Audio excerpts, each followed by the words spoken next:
जय हिंद दोस्तों, एसएससी हिंदी में आपका स्वागत है। आज हम इस वीडियो में मध्यकालीन भारत पर चर्चा करेंगे। शुरू करने से पहले हमारे प्लेटफॉर्म पे जो भी नया आया है, आपसे अनुरोध है कि आप हमारे चैनल को सब्सक्राइब करो, लाइक करो, शेयर करना ना भूलो। चलिए शुरू करते हैं। देखिए, मध्यकालीन भारत की अगर हम बात करें तो मध्यकालीन भारत को हम दो भागों में बांटते हैं। पहला आता है पूर्व मध्यकाल। पूर्व मध्यकाल।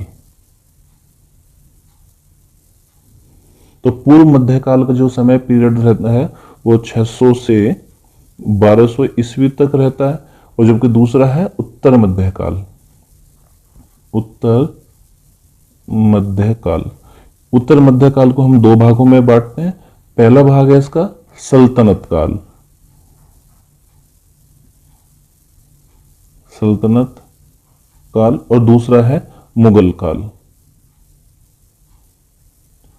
इसका उत्तर भारत का जो समय पीरियड है पूरा टोटल जो है वो 1200 से लेकर 1206 से लेकर जो है 1707 तक माना जाता है कि 1707 में औरंगजेब की मृत्यु हो जाती है, और इसके बाद फिर आधुनिक भारत शुरू हो जाता है औरंगजेब की मृत्यु के बाद से ही। तो जो सल्तनत काल है इसका समय पीरियड है हमारा जो है 1206 से 1526। 1206 से 1526 तक जो है सल्तनत काल का रहता है, और मुगल काल का जो समय पीरियड है वो 1526 से जो है 1858 तक इसका काल माना जाता है, मुगल काल का। ठीक है, तो हमारा है पूर्व, इसमें क्लास ले रहे हैं हम पूर्व मध्यकाल की, यानी कि 600 ईस्वी से 1200 ईस्वी तक की क्लास पहली है आज। इसके बाद हम आगे कंटिन्यूटी में करेंगे इसकी क्लास 2-3 क्योंकि एक क्लास में चैप्टर पूरा समाप्त नहीं होगा। तो शुरू करने से बताता हूं कि जब गुप्त काल का जो पतन हुआ था उसके साथ ही उत्तर भारत की जो राजनीतिक शक्ति का जो केंद्रीय बिंदु था वो कन्नौज यानी कि उत्तर प्रदेश के फर्रुखाबाद जिले में वहां हो गया था। और ये कन्नौज को ही सब अपना बनाने के कारण ही संघर्ष उत्पन्न हुए थे। तो 8वीं शताब्दी की शुरुआत में कन्नौज पर जो शक्तिहीन युद्ध शासक थे, शक्तिहीन का मतलब जिन पे ज्यादा ताकतवर नहीं थे, युद्ध कला में भी अच्छे निपुण नहीं थे, युद्ध में हार जाते थे, कमजोर शासक थे एक तरह से, तो उनका शासन था और उन शासकों उसके साथ युद्ध हुआ, उन पर हटाकर इस पर कब्जा किया। तो 8वीं शताब्दी के मध्य में भारत के 3 कोनों में 3 शक्तिशाली राजवंशों का उदय हुआ था। 3 शक्तिशाली राजवंश कौन थे? उत्तर पश्चिम भारत में थे गुर्जर प्रतिहार, पूर्व में थे पाल, दक्षिण में थे राष्ट्रकूट।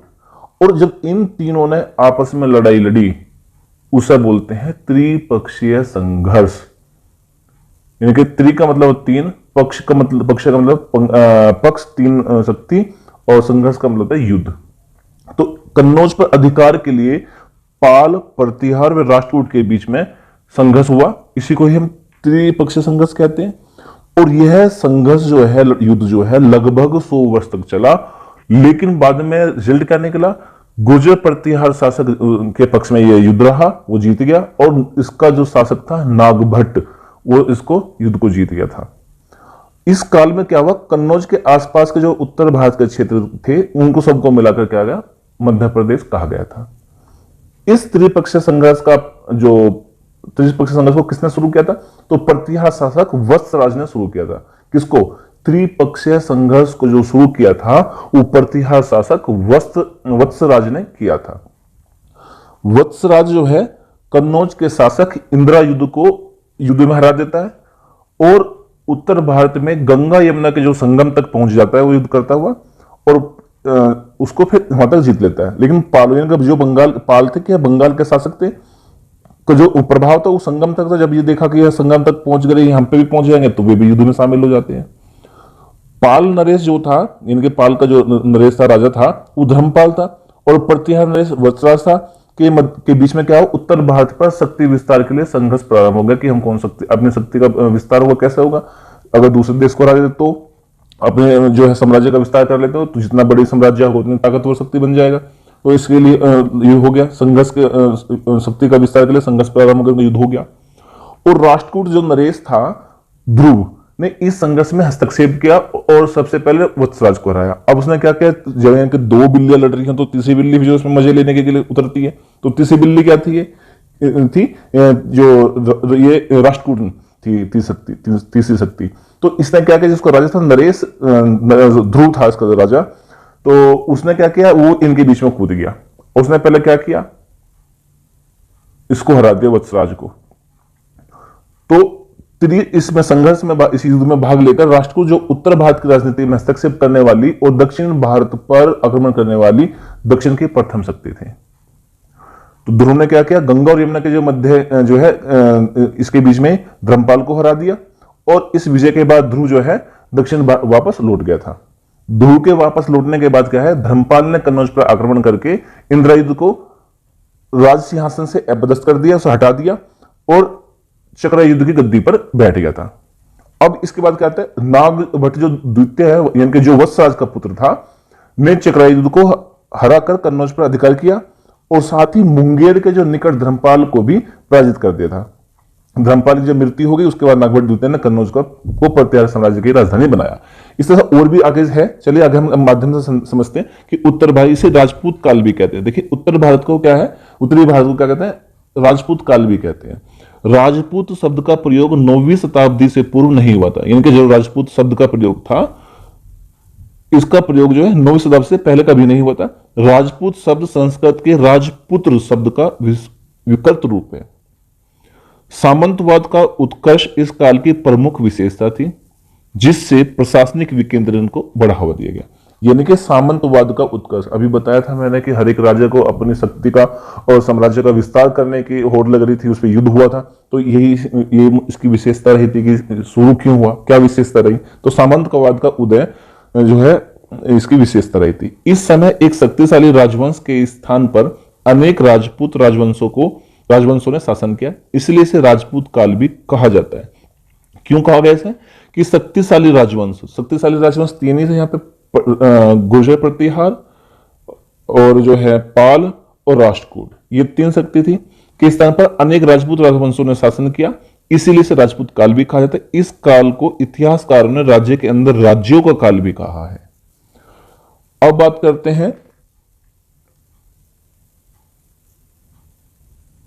हर्षवर्धन के बाद राजपूत उत्तर भारत में एक मजबूत राजनीतिक शक्ति के रूप में उभरे और 7वीं सदी से 12वीं सदी तक लगभग 500 वर्षों तक भारतीय राजनीतिक प्रदेश का शासन किया।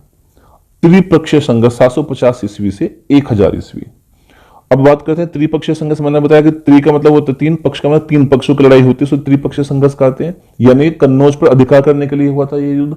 कन्नौज पर अधिकार करने के लिए पाल, प्रतिहार और राष्ट्रकूट के बीच जो संघर्ष हुआ उसको त्रिपक्षीय संघर्ष कहते हैं। तो हुनों के आक्रमण के कारण साम्राज्य के पतन के बाद गुप्तोत्तर काल में पाटलिपुत्र के स्थान पर कन्नौज का राजनीतिक सत्ता के केंद्र के रूप में उदय हुआ होना। अतः कन्नौज को सम्राटों की क्रीड़ा स्थली भी कहा जाता है। क्रीड़ा का मतलब खेलने का मैदान, क्रीड़ा स्थली भी कहा जाता है किसका, कन्नौज के सम्राटों की क्रीड़ा स्थली यानी खेल के मैदान भी कहा जाता है इसको। अब देखिए ये कहां तक था, अगर हम मैप के माध्यम से समझे तो देखिए ये जो था ये था गुर्जर प्रतिहार का साम्राज्य, यहां तक ये था पाल का और ये था राष्ट्रकूट, ये शक्तियां थी इस तरह। और इन्होंने यहां कन्नौज पर जो है आक्रमण किया, उस पर अपना बनाने के लिए युद्ध हुआ था। ये त्रिपक्षीय संघर्ष, तीन पक्ष थे। चलिए आगे चलते हैं कि 750 ईस्वी से 1000 ईस्वी का काल तीन महत्वपूर्ण साम्राज्यों के उत्कर्ष का काल था। गुर्जर प्रतिहार पश्चिमी भारत, पाल पूर्वी भारत और राष्ट्रकूट दक्कन के भारत था। अगर हम बात करें देखिए पूर्वी, इस मैप में माध्यम से लेकर चलें तो पूर्व है, ये पश्चिम है, ये उत्तर है और ये दक्षिण है। तो जो पाल थे वो पूर्व में थे, जो इसका था उत्तर, इसको मानेंगे उत्तर पश्चिम, जो उत्तर पश्चिम में था, उत्तर पश्चिम भारत में कौन था, गुर्जर प्रतिहार थे, इनका साम्राज्य ये था। और दक्कन में या दक्षिण भारत में क्या थे, राष्ट्रकूट थे। ये राष्ट्रकूट का शासन होगा, मैप के माध्यम से समझते हैं तो ठीक है। चलिए आगे चलते हैं। तो इन तीन साम्राज्यों के बीच के संघर्ष को मूल रूप से गंगा घाटी में स्थित कन्नौज क्षेत्र पर नियंत्रण के लिए सामान्यतः त्रिपक्षीय संघर्ष के रूप में जाना जाता है। त्रिपक्षीय संघर्ष की शुरुआत प्रतिहार शासक वत्सराज ने की थी। इस संघर्ष के प्रथम चरण में प्रतिहार शासक वत्सराज, पाल शासक धर्मपाल व राष्ट्रकूट शासक ध्रुव में संघर्ष हुआ। इसमें ध्रुव विजयी रहा। आगे यह युद्ध प्रतिहारों और राष्ट्रकूटों के बीच हुआ, जिसमें कन्नौज पर पूर्ण रूप से प्रतिहारों ने अधिकार कर लिया था। कन्नौज राजनीतिकरण और वाणिज्यिक रूप से महत्वपूर्ण था। यह गंगा के व्यापार मार्ग में स्थित होने के साथ साथ सिल्क मार्ग को भी जोड़ता था। यानी कि अब बात आती है कि भाई कन्नौज को ही क्यों बनाया, तो कन्नौज राजनीतिक और व्यापारिक कारण महत्वपूर्ण था, राजनीतिक कारणों से भी और वाणिज्यिक कारणों से भी महत्वपूर्ण था। क्यों? क्योंकि गंगा के व्यापार मार्ग में व्यापार तो होगा तो किसी माध्यम से होगा, तो जल मार्गों से होता था, तो व्यापार गंगा के मैदान जो थे वहां से जाना आसान होता था, तो व्यापार मार्ग में स्थित होने के कारण सिल्क मार्ग को भी जोड़ता था। तो पूर्व में कन्नौज हर्षवर्धन के साम्राज्य की राजधानी भी थी, तो इस वजह से कन्नौज को क्या किया, एक केंद्र था, इस पर अपना आधिपत्य जमाने के लिए क्या हुआ, इन तीनों में जो है युद्ध हुआ था। 8वीं शताब्दी में कन्नौज पर अधिकार करने के लिए तीनों बड़ी शक्तियां पाल, गुर्जर, प्रतिहार और राष्ट्रकूट के बीच संघर्ष आरंभ हो गया। इस समय कन्नौज पर शक्तिहीन आयुध शासकों का शासन था, मतलब कि कमजोर शासक थे। तो गुर्जर प्रतिहार साम्राज्य पश्चिमी भारत 730 से 1036 ईस्वी, इन पर हम चर्चा करते हैं। तो इन्हें गुर्जर प्रतिहार के नाम से जाना जाता है। ये मूलतः पशुपालक और योद्धा थे। पशुपालक है, ज्यादातर घोड़े, बकरी, है ना, गाय, इस तरह के जो है पालतू जानवर पालते थे। पुलकेशिन द्वितीय ने ऐहोल अभिलेख एवं बाण के हर चरित्र में गुर्जर जाति का उल्लेख मिलता है। इस साम्राज्य की स्थापना हरिश्चंद्र द्वारा दक्षिण पश्चिम राजस्थान के जोधपुर और उसके आसपास के क्षेत्रों में की थी। यानी कि किसके साम्राज्य की? गुर्जर प्रतिहार साम्राज्य की हरिश्चंद्र के द्वारा की गई थी दक्षिण पश्चिम राजस्थान में और कुछ जोधपुर के हिस्सों को जोड़कर। संस्कृत के प्रसिद्ध कवि और नाटककार राजशेखर को महेंद्रपाल प्रथम यानी मिहिर भोज का पुत्र का संरक्षण प्राप्त था। राजशेखर ने कर्पूर मंजरी, काव्य मीमांसा, विदुषाल भंजिका, भुवन कोश, हर विलासा तथा बाल रामायण जैसे प्रसिद्ध ग्रंथों की रचना की है। अब आते हैं नागभट्ट प्रथम 730 से 756 ईस्वी, यानी कि इस बीच में बहुत सारे राजा हुए, प्रसिद्ध शासक थे। तो पहला प्रसिद्ध शासक कौन था? नागभट्ट प्रथम था। इसका समय पीरियड था 730 से 756 ईस्वी। तो देखिए, नागभट्ट प्रथम प्रतिहारों की भीनमाल, जालोल एवं उज्जैन शाखा का संस्थापक था तथा उसकी राजधानी मंडोर में मेड़ता स्थानांतरित की थी। नागभट्ट प्रथम ने अरबों को पराजित किया। नागभट्ट को ग्वालियर प्रशस्ति में मलेच्छो यानी कि अरबों का नाशक बताया जाता है। इनको राष्ट्रकूट राजा ध्रुव ने पराजित किया था। इसके बाद आता है वत्सराज 783 से 805 ईस्वी। इसने पश्चिमी उत्तर प्रदेश के कन्नौज को अपनी राजधानी बनाया। इसकी विस्तारवादी नीति के कारण इसका पाल शासक धर्मपाल और राष्ट्रकूट शासक ध्रुव के साथ सामना हुआ। इस प्रकार त्रिपक्षीय संघर्ष की शुरुआत हुई थी। वत्सराज ने कन्नौज पर नियंत्रण स्थापित करने के क्रम में पाल शासक धर्मपाल को पराजित किया, किंतु राष्ट्रकूट शासक ध्रुव से पराजित हो गया।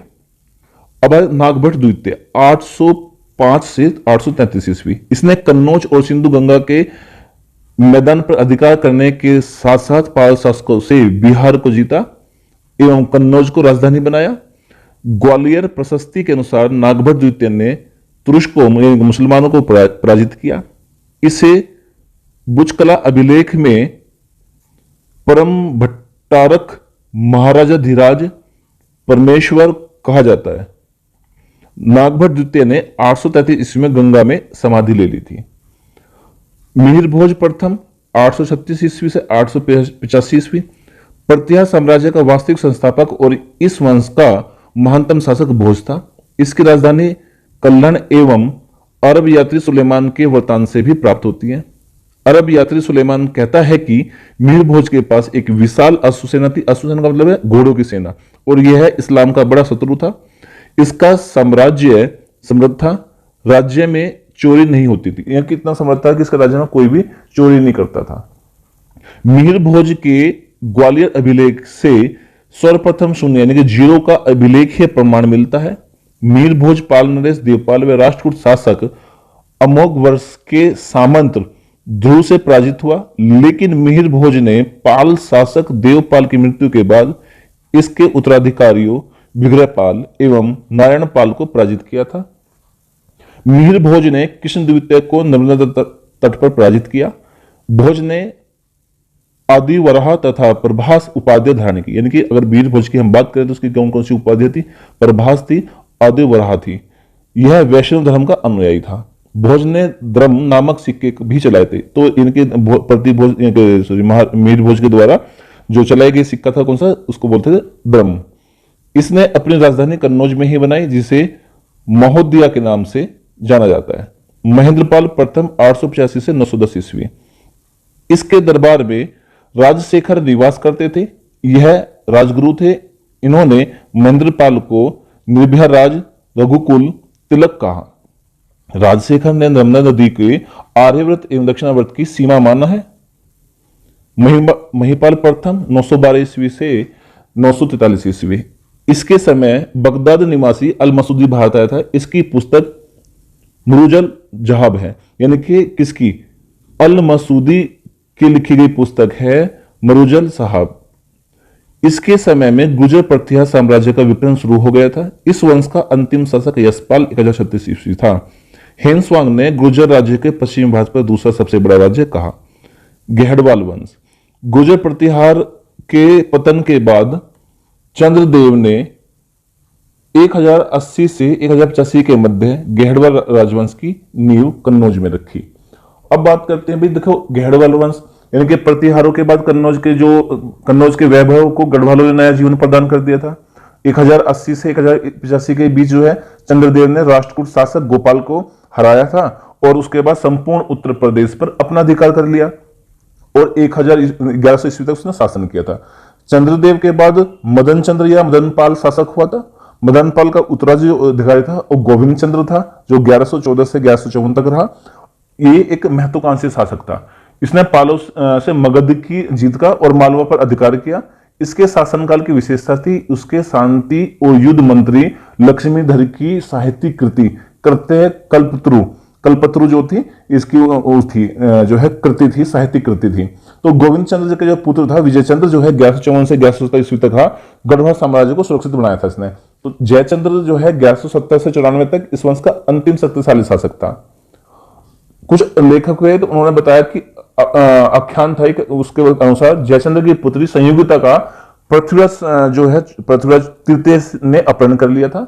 जयचंद्र का राजकवि तथा संस्कृत के प्रख्यात कवि श्री हर्ष ने इसके शासनकाल में ही नैश चरित्र एवं खंडन खाद्य की रचना भी की थी। मोहम्मद गौरी उधर दूसरी तरफ क्या हुआ था कि मोहम्मद गौरी ने दिल्ली पर अपनी विजय प्राप्त कर ली थी 1193 ईस्वी में। तो चंदावर के युद्ध में जयचंद्र को भी हरा दिया था और उसे मार डाला था। इल्तुतमिश ने यहाँ स्थायी रूप से 1125 तक सत्ता स्थापित कर ली थी। अब यहाँ बात देखिए जयचंद्र की पुत्री संयोगिता का जो पृथ्वीराज तृतीय ने जो है क्या अपहरण कर लिया।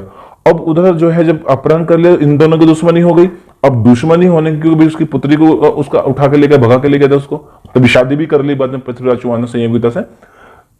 अब जब इन दोनों में मतलब कि मुस्लिमों ने जो है आक्रमण किया था तो मोहम्मद गौरी ने तो इसमें ना एक दूसरे का साथ ही नहीं दिया।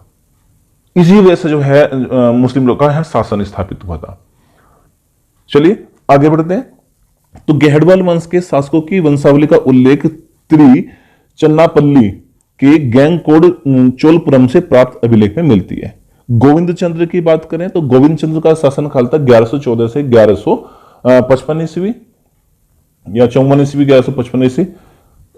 इसके दरबार में लक्ष्मीधर जैसे विद्वान थे। इसने कल्पत्रु नामक ग्रंथ की रचना की थी। इसकी पत्नी कुमार देवी ने सारनाथ में धर्मचक्र जिन विहार बनवाया। इसने विविध विधा विचार वाच स्पति की उपाधि धारण की। अब आता है विजय चंद्र 1155 से 1170।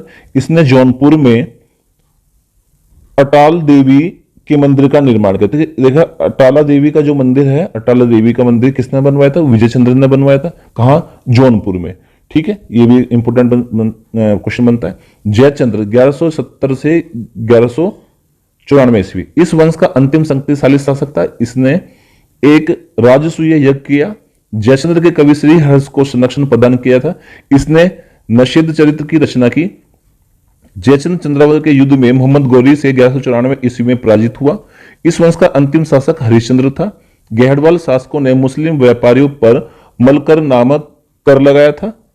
इन शासकों की प्रशासनिक इकाइयां पताल व पाठक थी। फुटकर व्यापारियों पर प्रवणिक कर लगाया जाता था। दिल्ली का चौहान वंश।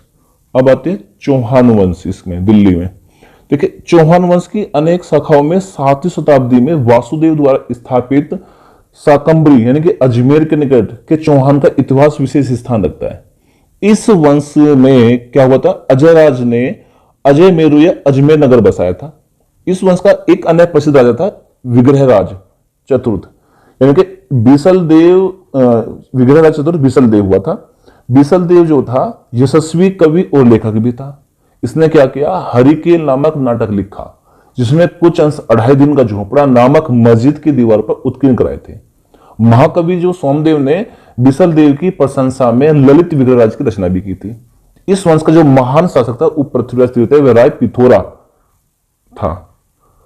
1191 में क्या हुआ, मोहम्मद गोरी व पृथ्वीराज के बीच तराई का प्रथम युद्ध भटिंडा पर अधिकार करने के लिए हुआ, जिसमें गोरी की हार हुई। लेकिन 1192 ईस्वी में तराई के दूसरे युद्ध में पृथ्वीराज चौहान की हार हो गई थी और पृथ्वीराज चौहान के दरबार के जो कई विद्वान थे, जैसे पृथ्वीराज रासो के रचनाकार चंद्रबदाई जनार्दन आदि थे। कौन थे ये? कई विद्वान थे। पृथ्वीराज के दरबार के कई विद्वान, पृथ्वीराज रासो के रचनाकार चंद्रबदाई, जयनायक और जनार्दन, ये इसके इनको भी जो है इसने लेकर था ये। चलिए दिल्ली के चौहान वंश की बात करते हैं। 7वीं शताब्दी में वासुदेव के चौहान वंश की अनेक शाखाओं में से एक शाखा शाकंभरी में स्थापित की थी। 10वीं शताब्दी के प्रारंभ में वाक्यपतिराज प्रथम ने प्रतिहारों से अपने को स्वतंत्र कर लिया। इसके पुत्र सिद्धराज ने अपने राज्य का विस्तार करके महाराज राज की उपाधि धारण की। सिद्धराज का उत्तराधिकारी विग्रहराज द्वितीय हुआ। इसके मूल राज प्रथम चालुक्य शासक को पराजित किया। इसके कच्छ में आशापुरी देवी मंदिर का निर्माण कराया। विग्रहराज तृतीय के समय परमारों के साथ चौहानों की मित्रता स्थापित की। विग्रहराज तृतीय के बाद पृथ्वीराज शासक बना। पृथ्वीराज प्रथम के पुत्र अजयराज ने 1113 ईस्वी में अजमेर नामक नगर की स्थापना की। अजयराज के काल को चौहानों के साम्राज्य निर्माण का काल भी कहा जाता है। इसके एक विशाल टकसाल ग्रह की स्थापना की। अजयराज के बाद अर्णोराज शासक बना। इसने पुष्कर में वराह मंदिर तथा अजमेर में आसन नगर झील का निर्माण करवाया था।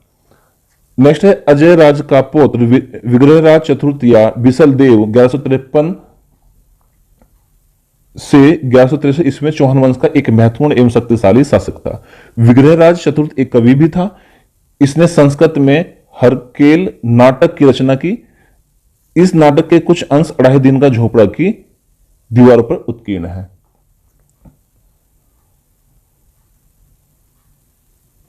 इसके दरबार में जो कवि थे सोमदेव निवास करते थे। बिसल देव ने तोमर वंश के तंवर को पराजित करके दिल्ली पर अधिकार किया। 1178 ईस्वी में सोमेश्वर का पुत्र पृथ्वीराज तृतीय नामक शासक बना। इसे राय पिथोरा भी कहा जाता है। इसने चंदेल शासक परमदिर्देव को 1182 में पराजित किया। इसमें परमदिर्देव के प्रसिद्ध सेनापति आल्हा एवं उदल मारे गए थे। पृथ्वीराज तृतीय को हिंदू गौरव का अंतिम सूर्य कहा जाता है। इसके दरबार में जयानक, चंद्रबदाई, विद्यापति आदि विद्वान रहते थे। अब आता है चंदेल शासक। अब भाई देखिए, चंदेल शासक नन्नुक, चंदेल शासक नन्नुक कन्नौज के गुर्दर प्रतिहार का सामंत था और हर्ष के उत्तराधिकारी यशोवर्मन के समय चंदेल राज्य में शक्ति अर्जित कर ली थी। इसने यशोवर्मन ने विष्णु की मूर्ति की स्थापना की और खजुराहो के चतुर्भुज मंदिर का निर्माण भी करवाया था।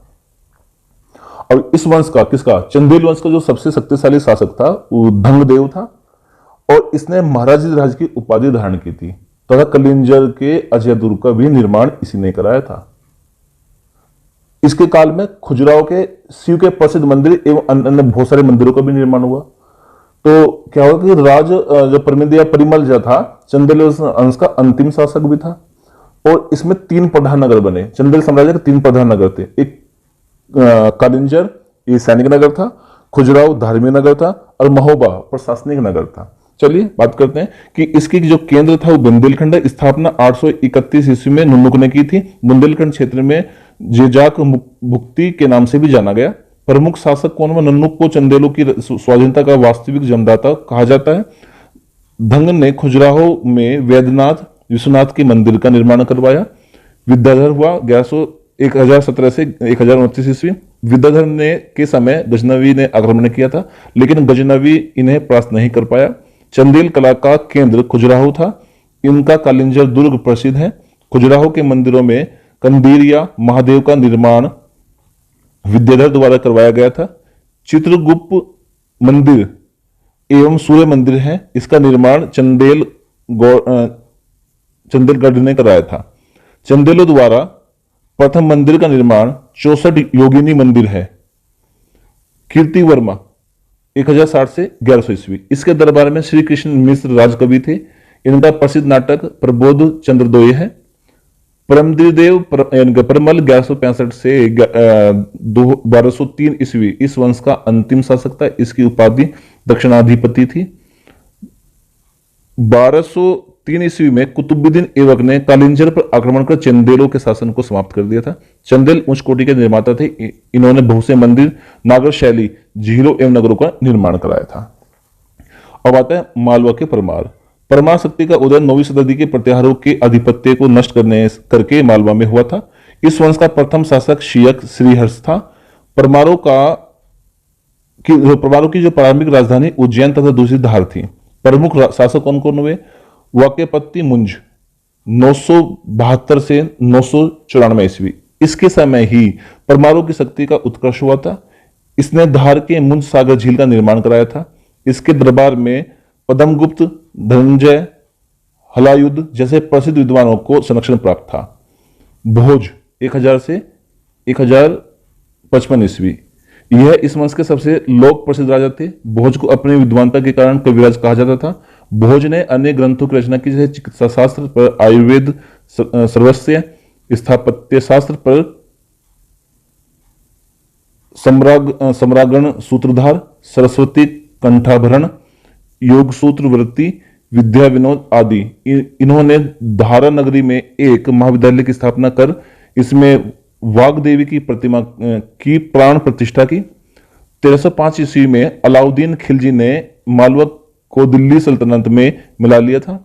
गजनवी के आक्रमण के बाद प्रतिहारों का शासन समाप्त हो गया और उनके क्षेत्रों को गुजरात के चालुक्य या सोलंकी और मालवा के परमार शासकों द्वारा अधिग्रहित कर लिया गया था। अब है बंगाल के पाल शासक 750 ईस्वी से 1150 ईस्वी। पाल साम्राज्य की स्थापना 750 ईस्वी में गोपाल ने की थी। राजधानी थी मुंडगिरी या मुंगेर, बिहार। पाल साम्राज्य बंगाल और बिहार में फैला था, जिसके अंतर्गत पाटलिपुत्र, विक्रमशिला, मुंगेर, ताम्रलिपि जैसे प्रसिद्ध नगर आते थे। पाल बौद्ध धर्म का महायान और तांत्रिक संप्रदाय के अनुयायी थे। पाल शासकों के तिब्बत और साथ घनिष्ठ सांस्कृतिक संबंध भी थे। प्रख्यात बौद्ध विद्वानों द्वारा शांत रक्षित और दीपांकर को तिब्बत में आमंत्रित किया गया था। उन्होंने वहां धर्म का एक नया रूप प्रस्तुत किया। इनके दक्षिण पूर्व एशिया के साथ घनिष्ठ व्यापारिक एवं सांस्कृतिक संबंध थे। मलय, जावा, सुमात्रा पर शासन करने वाले शैलेंद्र राजवंश, इनके बौद्ध के कई राजदूतों को पाल दरबार में भेजा था। पाली को बंगाल के इतिहास का स्वर्ण युग भी कहा जाता है। पाल सेना अपनी विशाल हाथी सेना के लिए प्रसिद्ध थी। अरब व्यापारी सुलेमान ने पाल साम्राज्य का दौरा किया था। पाल साम्राज्य का अंत सेन शासक विजय सिंह द्वारा किया गया था। भोपाल 750 से 770 ईस्वी। धर्मपाल के खलिमपुर ताम्रलेख के अनुसार इसने मगध के उत्तर गुप्त शासकों और खंडक वंश के शासकों को हराकर पाल राजवंश की शुरुआत की थी। गोपाल ने बिहार में ओदंतपुरी बौद्ध मठ का निर्माण कराया, जो नालंदा विश्वविद्यालय के बाद दूसरा बड़ा मठ था। अब आते हैं धर्मपाल 770 से 810 ईस्वी। धर्मपाल को प्रतिहार शासक वत्सराज तथा राष्ट्रकूट शासक ध्रुव प्रथम ने पराजित किया। धर्मपाल एक बौद्ध था। उसके लेखों में उसे परम सौगात कहा गया। गुजराती कवि सोढल ने धर्मपाल को उत्तरापद स्वामी कहा। इसके बिहार के भागलपुर के समीप विक्रमशिला विश्वविद्यालय की स्थापना की और सोमपुर महाविहार पहाड़पुर बांग्लादेश का निर्माण कराया था। धर्मपाल ने विक्रमशील, परमेश्वर, निर्माण नारायण, राजत्रयाधिपति की उपाधि धारण की। यानी कि धर्मपाल ने विक्रमशील, परमेश्वर, निर्वाण नारायण राजत्राधिपति, ये इसकी उपाधि थी, ये धारण की थी। इसने नालंदा विश्वविद्यालय का निर्माण जो जीर्णोद्धार कराया, यानी कि इसकी मरम्मत, नालंदा विश्वविद्यालय की मरम्मत का जो टूट फूट हो गई थी उसकी जो मरम्मत कराई थी धर्मपाल ने कराई थी। इसके दरबार में हरिभद्र नामक बौद्ध विद्वान रहते थे। हरिभद्र के अष्ट सहस स्त्रिका प्रज्ञा पारमिता नामक बौद्ध ग्रंथ की रचना की, यानी कि जो हरिभद्र है उसकी रचयिता है अष्ट सहस्त्रिका प्रज्ञा पारमिता नामक जो ग्रंथ है, ये इसकी रचना की इसने। और ये हरिभद्र नामक बौद्ध विद्वान था। कहां का था? बौद्ध विद्वान था। और किसके में था? धर्मपाल के दरबार में था। देवपाल 810 से 885 ईस्वी, इसने अपने साम्राज्य का पूर्व की ओर विस्तार किया और असम को अपने राज्य में मिला लिया। अब इसने क्या किया? देवपाल ने अपने साम्राज्य को और पूर्व की ओर बढ़ाता चला गया और जो असम राज्य है इसको क्या किया? अपने में मिला लिया। देवपाल ने अपने पिता के अनुसार विस्तारवादी नीति का अनुसरण किया। इसका पिता भी देवपाल ने अपने पिता का भी अनुसरण किया और क्या किया? विस्तारवादी नीति का अनुसरण, विस्तारवादी का अपने साम्राज्य का विस्तार, बढ़ावा देना उसको, अपने साम्राज्य को, वो उसका अनुसरण किया। और मुंगेर को क्या किया? इसने अपनी राजधानी बना लिया। इसके लेखों से पता चलता है कि इसने हुनों, गुर्जरों और द्रविड़ों पर विजय प्राप्त की। जो इसके अभिलेख हैं, लिखे हुए लेख हैं, तो राजकवि ने लिखे होंगे, इसमें से किसने लिखे होंगे, उससे पता चलता है कि इसने क्या किया? हुनों में, गुर्जरों और द्रविड़ों पर अपनी विजय पर युद्ध किया और युद्ध में क्या है? उनको पराजित करके उन पर अपनी आधिपत्य स्थापित कर लिया। बौद्ध विद्वान लोकेश्वर का शतक के रचयिता ब्रजदत्त इसके दरबारी कवि थे। यानी कि इसके दरबारी कवि कौन थे? किसके? देवपाल के दरबारी कवि। तो लोकेश्वर शतक के रचयिता कौन? ब्रजदत्त थे, ब्रजदत्त। ठीक है। जावा के शैलेंद्रवंशी शासक बालपुत्र देव के अनुरोध पर देवपाल ने इसे नालंदा में एक बौद्ध विहार बनवाने के लिए 5 गांव दान में दी थी तथा वीरसेन नामक बौद्ध विद्वान को नालंदा विहार में अध्यक्ष नियुक्त किया था। देवपाल के दरबार में धर्मपाणि व केदार मिश्र सुयोग मंत्री थे। महिपाल प्रथम 980 से 1030 ईस्वी। महिपाल प्रथम को पाल वंश का द्वितीय संरक्षक भी कहा जाता है। महिपाल प्रथम ने बौद्ध भिक्षु अतिशा के नेतृत्व में एक बौद्ध प्रचार मंडल तिब्बत भेजा था। पाल शैली के चित्रकार धीमान एवं वीतपाल थे। सेन वंश, इस वंश की स्थापना सामंत सेन ने की थी। वल्लाल सेन ने जाति प्रथा को संगठित किया तथा कुलनीवाद नामक सामाजिक आंदोलन चलाए थे। लक्ष्मण सेन के दरबार में जयदेव गीत गोविंद के लेखक, यानी कि गीत गोविंद के जो लेखक थे वो जयदेव हैं भाई, एवं धोई पौनदूत के लेखक, धोई जो है किसके लेखक है? पौनदूत के लेखक रहते थे। लक्ष्मण सेन वैष्णव धर्म का अनुयायी था। कश्मीर, कश्मीर में कारकोट वंश, उत्पल वंश व लाहौर वंश ने शासन किया। कश्मीर के इतिहास का स्रोत कल्याण की रचना राजतरंगिणी है। कारकोट वंश है, इस वंश की स्थापना दुर्लभ वर्धन ने की थी। इस वंश का शक्तिशाली शासक ललितादित्य मुक्तापीड 725 से 760 ईस्वी था। इसने 733 ईस्वी में चीनी शासक के दरबार में एक दूत मंडल भेजा था। इसने कश्मीर के प्रसिद्ध मार्तंड मंदिर का निर्माण करवाया था। उत्पल वंश, इस वंश की स्थापना अवंती वर्मन ने की थी। अवंती वर्मन ने कृषि की उत्पत्ति के लिए नहरों का निर्माण कराया था। दिद्दा कश्मीर की एक प्रसिद्ध महिला शासक थी। कौन थी?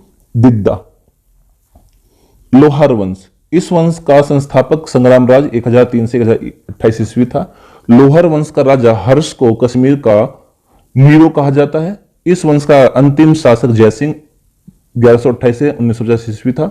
पाल और प्रतिहार प्रशासन, प्रशासन और प्रकृति केंद्रीय थी।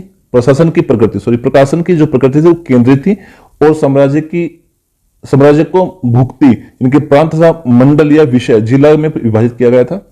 भुक्तों के प्रशासन को उपरिक कहा जाता था, जिसका कार्य प्रांत में कानून व्यवस्था बनाए रखना और राजस्व का संग्रह करना था। विषय के प्रमुख को विषयपति कहा जाता था। इसका कार्य भी अधिकार क्षेत्र के भीतर उपरिक के ही समान थे। विषय को पटला नामक छोटी इकाइयों में विभाजित किया गया था। गोप भोगपति या सामंत छोटे सरदार होते थे जो गांवों में अपना आधिपत्य रखते थे। इसी के साथ ही भी हमारी ये वीडियो समाप्त होती है। आशा करता हूं कि आपको ये वीडियो पसंद आई होगी। लाइक करें, शेयर करें, सब्सक्राइब करें। मिलते हैं इसके दूसरे पार्ट में। अभी ये चैप्टर जो है फिनिश नहीं हुआ, खत्म नहीं हुआ है। अभी इसमें 2 वीडियो लगभग और आएंगी।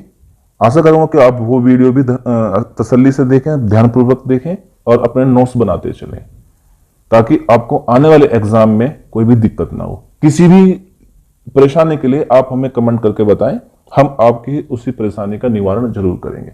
चलिए मिलते हैं अगले पार्ट में, तब तक के लिए जय हिंद, जय भारत।